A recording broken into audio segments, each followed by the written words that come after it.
Hello and welcome to these pop-up lectures on reflective practice. This is part 1 and this is the introduction, and I'm Kelly Brookes.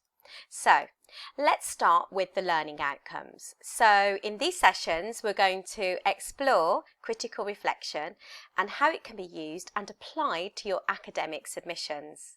We're going to critique theories, approaches and the uses of reflective practice, and we're going to recognise your style and process in the context of your professional practice. So let's consider what reflective practice is. Well, reflective practice, as defined by Sean, is the capacity to reflect on action so as to engage in a process of continuous learning, and is often hailed as being one of the defining characteristics of professional practice.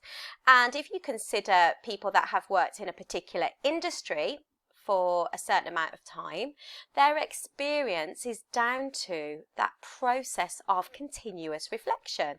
So they have reflected on successes, achievements, and also things that haven't gone as well as they would have liked.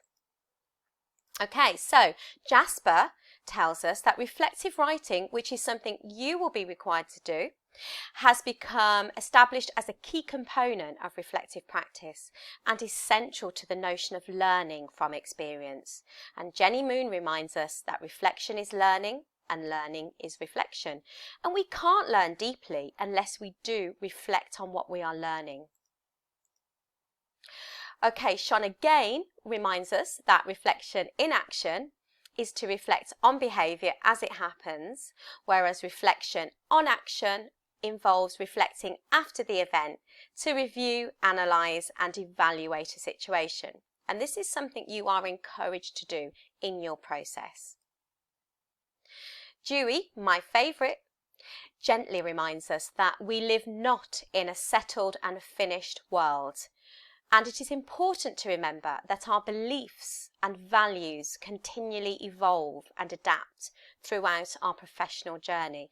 And it's important for you to consider your beliefs and values in relation to your work and also the context that you are working within.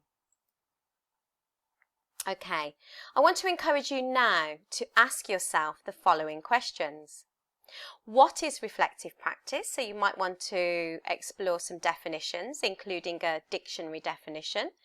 And what is reflexivity to you?